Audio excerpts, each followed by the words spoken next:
رسوله الكريم محمد بن عبد الله الأمين وعلى آله وصحبه أجمعين ومن تبعهم بإحسان ودعا بدعوتهم إلى يوم الدين وبعد. ولقد قال الله سبحانه تبارك وتعالى في كتابه المجيد: أعوذ بالله من الشيطان الرجيم والسابقون السابقون أولئك المقربون في جنات النعيم ثلة من الأولين وقليل من الآخرين.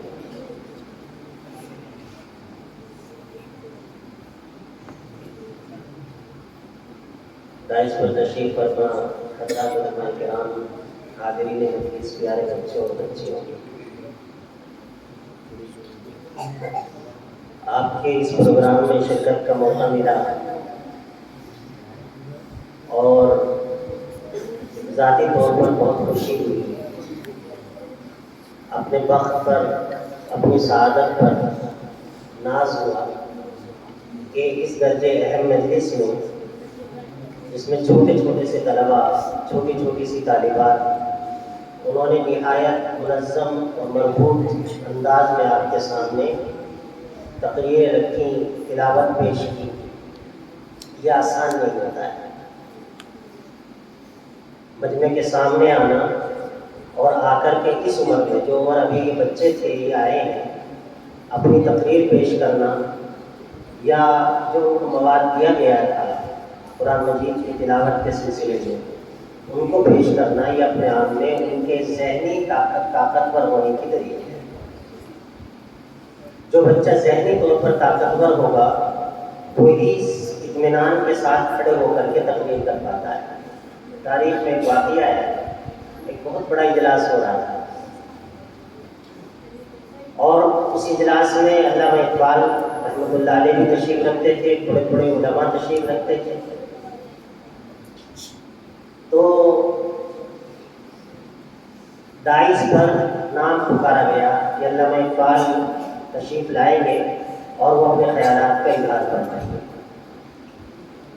علامہ اقبال رحمۃ اللہ علیہ بہت بڑے آدمی تھے فکری لحاظ سے. جانے ان کو کیا سمجھی، داعش پر ہی گاما پہلوان بیٹھا ہوا تھا اور گاما پہلوان ہندوستان کا وہ پہلوان ہے، مسلم تھا، کہ اس نے کبھی کوئی کشتی نہیں ہاری، خواہ اس نے ہندوستان میں لڑی یا باہر لڑی، ہمیشہ وہ جیت جاتا تھا. 50,000 کے مجمع میں وہ کشتی لڑا کرتا تھا اور جیت جاتا تھا. علامہ اقبال رحمۃ اللہ علیہ نے فرمایا کہ مجھ سے پہلے گاما پہلوان آئیں گے اور وہ تقریر کریں گے آپ کے سامنے. گاما پہلوان چونک گئے. اب چونکہ نام بول دیا تھا اور علامہ اقبال رحمۃ اللہ علیہ نے نام بول دیا تھا تو کھڑا تو ہونا پڑا. داعش پر آگے سامنے دیکھا تو آدمیوں کا ٹھاٹے مارتا ہوا سمندر تھا، جہاں تک نگاہ جائے آدمی آدمی. گرچہ وہ پہلوان تھے لیکن ان کو پسینہ آنا شروع ہو گیا. تھوڑی دیر میں انہوں نے اپنی آنکھیں بند کر دی، دکھنا بھی بند ہو گیا. اور تیسرا مرحلہ یہ ہوا کہ دماغ نے کام کرنا بند کر دیا. ان کو سمجھ میں ہی نہیں آیا کہ میں کروں کیا.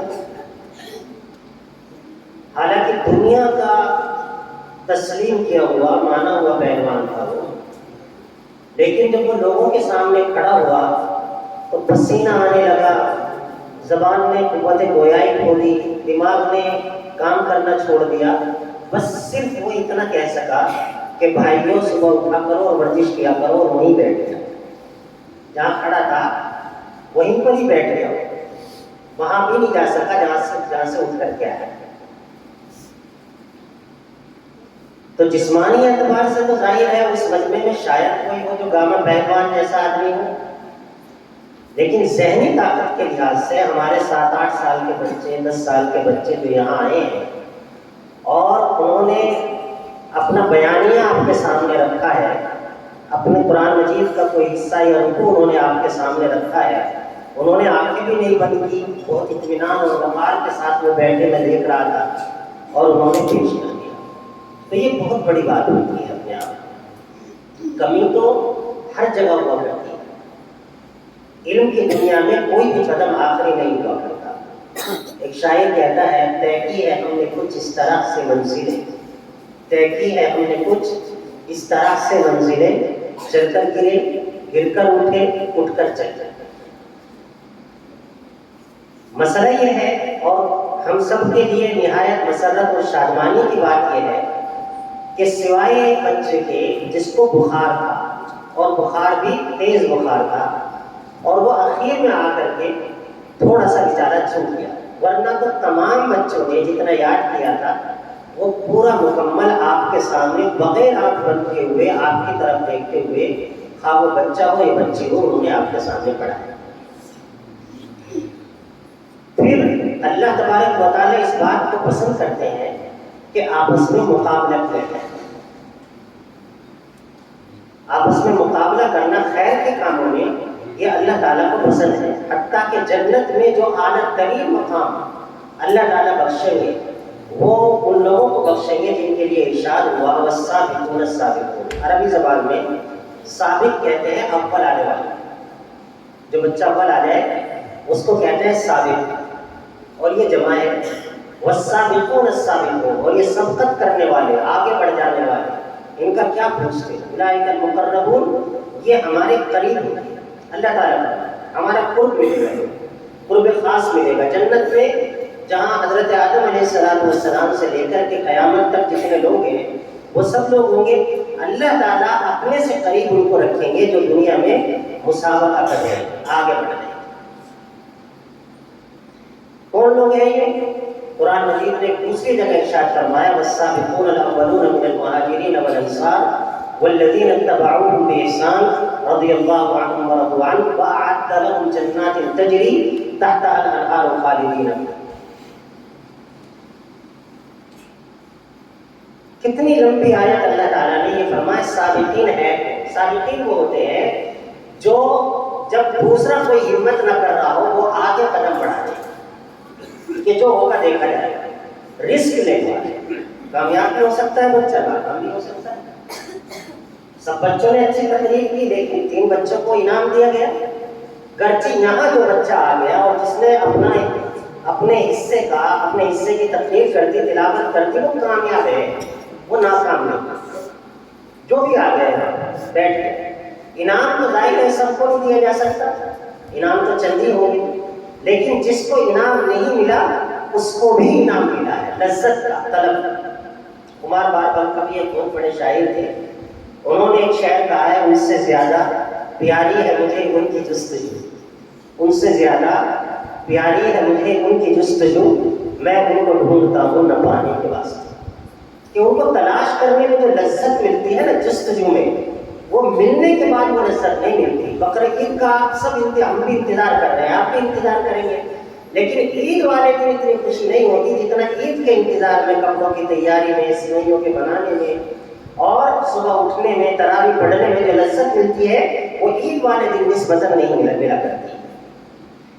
تو یہ مسابقہ اللہ کے نبی صلی اللہ علیہ وسلم نے تو اپنی زوج محترمہ ہم سب کی ماں حضرت عائشہ صدیقہ رضی اللہ تعالیٰ عنہا کے ساتھ دوڑ کر کیا کھیت میں۔ پہلے آپ ہار گئے حضرت عائشہ سے، کیونکہ حضرت عائشہ بہت ہلکے بدن کی تھی، وہ دوڑ گئی۔ دوسری بار پھر آپ صلی اللہ علیہ وسلم نے مقابلہ کیا، جب ہی نہیں کچھ زمانے کے بعد، تو حضرت عائشہ ہار گئی، اور حضرت عائشہ نے عرض کیا کہ اصلاً چونکہ میں موٹی ہو گئی ہوں تھوڑی سی، اس لیے مجھ سے دوڑا نہیں گیا۔ اور مسجد نبوی کے پاس پورا میدان تھا، ابھی وہاں بلڈنگ بنا دی گئی تھی، اس کو توڑ دیا گیا ہے، اسی وجہ سے کہ صحابہ اکرام وہاں مقابلہ کرتے تھے آپس میں۔ اوقاس کا میلہ مکے میں پڑھیں گے، وہ مقابلے کا میلہ ہوا کرتا تھا تاریخ۔ تو بہرحال جن بچوں نے حصہ لیا ہے اور انہوں نے کوشش کی ہے وہ بہت مبارکباد مستحق ہیں، ان کے اساتذہ بھی، ذمہ دار بھی، جنہوں نے ان کو خیر خواہی اور محبت کی نگاہوں سے دیکھا ہے وہ بھی۔ دوسرا مقابلہ ایک تو فیما بین المسلمین، مسلمانوں کے درمیان، اور ایک مسلم اور غیر مسلم کے درمیان کا مقابلہ بھی قرآن مجید میں ہے۔ اللہ تعالیٰ نے ارشاد فرمایا الف لام میم غلبت الروم فی ادنی الارض وهم من بعد غلبهم سیغلبون فی بضع سنین۔ سورہ روم کی بالکل ابتدائی آیتیں ہیں۔ واقعہ یہ تھا کہ روم اور ایران کی کبھی بنتی نہیں تھی آپس میں۔ روم ایران کو پھر اٹھان ہوتا تھا، روم والوں کو ہرا دیا کرتے تھے. یہ مقابلہ، یہ مسابقہ ہمیشہ چلتا تھا. اور روم والے جو تھے وہ عیسائی تھے، اور ایران والے جو تھے وہ آگ کے پجاری تھے، جن کو ہم زرتشت کہتے ہیں. وہ آگ کی پوجا کرتے ہیں. تو اللہ کے نبی صلی اللہ علیہ وسلم کی عمر جب 31 سال کی تھی، آپ نبی نہیں ہوئے تھے، روم کی اور ایران کی لڑائی ہو گئی. مکے والے زرتشت جو ایران والے تھے ان کو پسند کرتے تھے، چونکہ وہ مشرک تھے، آگ کی پوجا کرتے تھے. اور مسلمانوں کے دلوں میں نرم گوشہ تھا روم والوں کے لیے. وہ یہ سوچتے تھے کہ گرچہ یہ مسلمان نہیں ہے لیکن بہرحال ان کے پاس آسمانی کتاب ہے، حضرت عیسیٰ علیہ السلام ان کے پاس آئے. اب دونوں کا مقابلہ ہوا. آپ صلی اللہ علیہ وسلم کی عمر اس وقت 31 سال تھی، یہ سن 602 عیسوی کی بات. تو مقابلے میں ایران والوں نے روم کی اینٹ سے اینٹ بجا دی. اینٹ سے اینٹ بجا دی، بالکل تباہ و برباد کر دیا. حتیٰ کہ وہ صلیب جو ان کے عقیدے کے مطابق، اسلام تو ایسا نہیں کہتا، جو وہ کہتے تھے کہ عیسیٰ علیہ السلام کو اس پہ صلیب ڈال دیا گیا تھا، وہ تک اٹھا کے لے گئے جو ان کی سب سے مقدس ہے. اب ادھر مکے والوں نے بغلیں بجائی، خوش ہوئے. انہوں نے کہا کہ دیکھو ہمارے بھائیوں نے ایرانیوں نے تمہارے رومیوں کو جو اللہ کو ماننے والے تھے ان کا کیا حال کیا. بس تھوڑا سا انتظار کرو، ہم بھی تمہارا یہی حال کرنے والے ہیں. جب یہ مسئلہ ہوا اور مسلمان رنجیدہ تھے، تبھی یہ آیت نازل ہوئی، الف لام میم غلبت الروم. روم آج مغلوب ہو گیا ہے، روم فتح ہو گیا ہے، اس کی اینٹ سے اینٹ بچ گئی ہے. لیکن چند دن کے بعد ہی، چند سالوں کے بعد ہی وہ پھر غالب آ جائے. وہ من بعد غلبہم سیغلبون، ان کے غلبے کے بعد وہ پھر واپسی کریں گے، پھر فتح پائے گا. زندگی کا حصہ یہی ہے. بچوں کو سمجھنا چاہیے کہ کوئی ہمیشہ جیتتا نہیں اور کوئی ہمیشہ ہارتا ہے. کبھی جیت ہوتی ہے، کبھی ہار ہوتی ہے. ہار سے بھول جانا نہیں چاہیے، اور ہار سے غمگین بہت زیادہ نہیں ہو جانا چاہیے، اور جیت سے بہت زیادہ خوش نہیں ہو جانا چاہیے. آدمی کو اعتدال کے ساتھ رہنا چاہیے. اب یہ آیت حضرت ابوبکر صدیق رضی اللہ تعالیٰ عنہ نے بھی سنی. وہ تشریف لا رہے تھے، راستے میں ابی بن خلف مل گیا. اس نے کہا، حضرت ابوبکر کو چھیڑا کہ دیکھا کیا ہوا تمہارا، ہم نے تمہارا خاتمہ کر دیا تمہارے بھائیوں کا. اور قرآن نے بشارت دے دی تھی کہ وہ من بعد غلبہم سیغلبون، وہ پھر واپس کامیاب ہو جائیں گے روم والے. تو حضرت ابوبکر صدیق رضی اللہ تعالیٰ عنہ نے فرمایا پریشان مت ہو، بس تھوڑے سا انتظار کرو، ایک بار پھر وہ پلٹ پڑ جائے. اور دنیا کے بڑے بڑے اصحاب بصیرت حکما، اصحاب حکمت، وہ یہ کہتے تھے کہ یہ کبھی نہیں دوبارہ کھڑے ہو گے، اپنی روزی روٹی کا انتظام کر لیں روم والے، یہی بڑی بات ہے. اتنی بری طرح آئی. حضرت ابوبکر نے فرمایا وہ جیت جائیں گے. انہوں نے کہا شرط لگاتے ہو؟ حضرت ابوبکر نے فرمایا لگا لو. 10 اونٹ کی شرط لگ گئی اور 3 سال کی لگ گئی. 3 سال میں اگر انہوں نے بدلہ لے لیا تو 10 اونٹ میں تمہیں دوں گا، اور اگر وہ بدلہ نہیں لے سکتے تو 10 اونٹ تم مجھے دینا. اس وقت شرط لگانا ممنوع نہیں تھا، یہ اس وقت کی بات ہے. اب آپ صلی اللہ علیہ وسلم کے پاس گئے حضرت ابوبکر، کہنے لگے ایسی ایسی بات تھی، ابی بن خلف ملا تھا اور مجھے چڑھانے لگا، شرط لگا لی میں نے.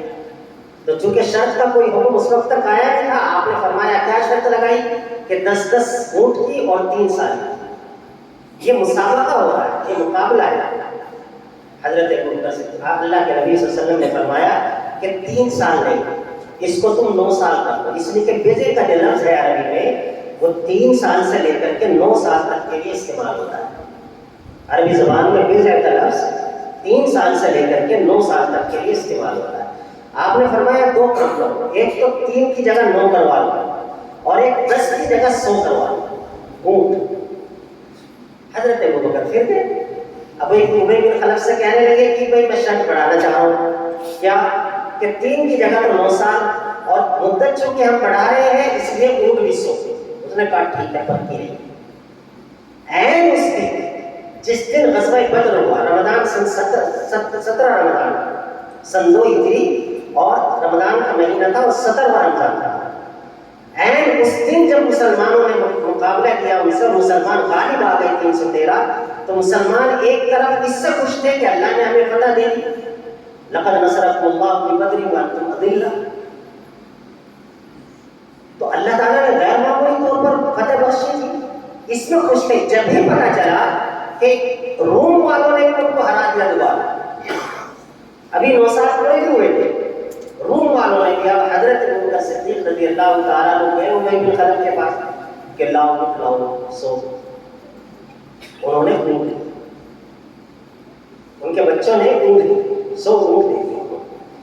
جب آپ صلی اللہ علیہ وسلم کے پاس لے کر کے وہ آئے اور عرض کیا کہ وہ جو ایک شرط لگی تھی وہ اونٹ میں لے کے آ گیا، تو آپ صلی اللہ علیہ وسلم نے فرمایا شرط لگانا جائز نہیں ہے، منع کر دیا گیا، لہٰذا جتنے یہ اونٹ ہیں ان کو صدقہ کر دو، استعمال مت کرنا ہے. وہ انہوں نے حضرت ابوبکر نے 100 کے 100 اونٹ صدقہ کر دیا. تو آج کے زمانے میں بھی پیارے بچوں اور نوجوان علماء بھی ہیں، آج کے زمانے میں بھی ابی بن خلف بہت سارے ہیں، یہ RSS والے ہیں، بجرنگ دل والے ہیں، یہ بڑے بڑے لکھے لوگ ہیں جو کہہ رہے ہیں مسلمانوں سے شرط لگا لو، تم ہم سے آگے بڑھ کر کے دکھاؤ، تعلیم میں آگے بڑھ کر کے دکھاؤ، تجارت میں بڑھ کر کے دکھاؤ، سیاست میں بڑھ کر کے دکھاؤ. تو تم میں سے کوئی ابو بکر بننے کے لیے تیار ہے رضی اللہ تعالیٰ عنہ کہ ہاں انشاءاللہ ہم بڑھیں گے؟ ہاتھ اٹھا کر کے بتاؤ انشاءاللہ.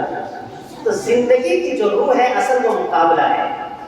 زندگی کی جو روح ہے مقابلہ لڑائی جھگڑے کا نہیں، مقابلہ ایسا جیسا ہم روڈ پہ چلتے ہیں کہ اپنی گاڑی کو بچا کر دوسرے کی گاڑی سے آگے لے جاتا ہے، ٹکرانے نہیں دیتے، کسی سے لڑنا نہیں ہے، گالی نہیں دینی ہے کسی کو، لیکن آگے بڑھ کر کے دکھانا ہے کہ ہم امت مسلمہ کے افراد ہیں، خیر امت ہے، اور قرآن مجید کے پڑھنے والوں کو خیرکم کو فرمایا گیا ہے، خیرکم من تعلم القرآن وعلمہ، تو ہم خیر بن کر کے دکھائیں گے انشاءاللہ.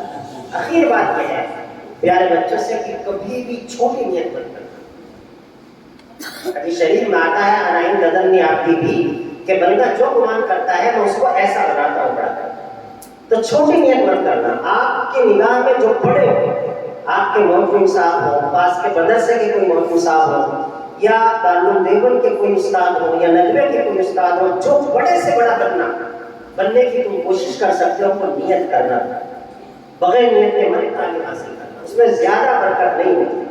نیت کرو ہم حضرت مولانا قاسم صاحب نانوتوی رحمۃ اللہ علیہ بنیں گے، ہم علامہ سید سلیمان ندوی رحمۃ اللہ علیہ بنیں گے، ہم حضرت مولانا کریم صاحب صدیقی مدد اللہ علیہ بنیں گے. یہ جو کچھ بھی بننا چاہتے ہیں نیت اس زمانے میں کر لو گے اور نن ساعت اللہ کے حضور اٹھا لو گے، انشاءاللہ اللہ تمہارے ہاتھ کو خالی نہیں ہوتا ہے. ایک بار پھر میں مبارکباد پیش کرتا ہوں اپنے بچوں کو، اپنے اساتذہ کو، ذمہ داران کو، اور وہ لوگ جو اس گاؤں میں بستے ہیں یا آس پاس سے آئے ہیں کہ ایسا اچھا عمدہ تعلیم کا گلدستہ مدرسے کی شکل میں جو ہمارے سامنے ہے. کبھی وہ کلی تھی جب بتایا گیا وہ پھول بن گئے ہیں اور آپ سب کی شکل میں وہ کھل رہے ہیں. اللہ تعالیٰ اس کو ہمیشہ شادہ اور تابہ رکھے، شادہ رہے آبادہ، ساقی رہے خانہ. شکریہ، السلام علیکم.